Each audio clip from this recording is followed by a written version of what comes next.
F'pajjiżna naqas b'mod sostanzjali l-użu ta' droga eroina li hija kkunsidrata bħala sustanza perikoluża. Dan tħabbar propju f'konferenza tal-aħbarijiet fejn fiha ġie ppreżentat ir-rapport tas-sitwazzjoni tad droga u r-rispons għaliha f'Malta għas-sena 2020 u l-bidu tal-2021. Ir-rapport li nħadem il-punt fokali nazzjonali għad-droga u d-dipendenza fuq id-droga juri kif dawk li abbużaw bl-eroina u li mbagħad ifittxu trattament naqsu mi 71% fl-2015 għal 55% fl-2020. Ħareġ ukoll kif dan ikompli jiġi appoġġjat mit-tnaqqis fit-teħid ta' siringi b'xejn mill-kliniki li jinsabu madwar il-gżira kollha. Wieħed mill-awturi tar-rapport Manuel Gellel spjega kif fatt ieħor pożittiv li ħareġ u għalli aktar nies qed ifittxu l-għajnuna. Il-servizzi adattaw ħafna tajjeb għal-ċirkostanzi nafu kollha milli ma' ċirkostanzi għaddejna tul dal-aħħar sentej, in-numri ta' persuni li baqgħu li kienu qed imorru għas-servizz baqgħu kostanti, fil-verità żdiedu ftit. U xi ħaġa interessanti li wieħed forsi jrid jixtaq iżjed huwa l-ammont ta' persuni li marru għas-servizz l-ewwel darba dan daw irdupjaw.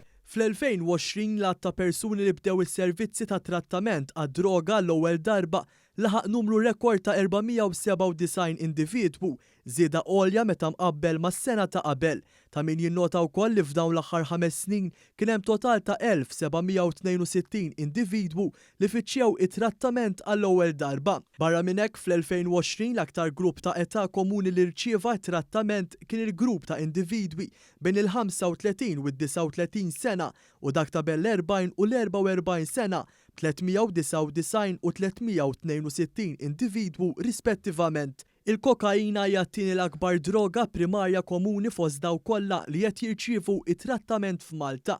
Ġie spjegat kif il-qbit tal-kokaina ammontat għal 524 kg, tnaqqis ta' 747 kg li nqabdet fl-2019. L-att ta' reati kontra il-liġi dwar id-droga għas-sena 2020 ammonta għal total ta' 283 b'166 rejat għal possess u 117 għat traffikar. Minn meta it-Tribunal beda jipproċessa każijiet fl-2015 sa Diċembru 2020, il-maġġoranza tal-każijiet ipproċessati li kienu jammontaw għal 1277 każ kienu fuq possess tal-kannabis. Każijiet li deru quddiem it-Tribunal għal possess tal-kokaina ammontaw għal 616 każ, filwaqt li 236 każ kienu għal possess tal-ekstażi.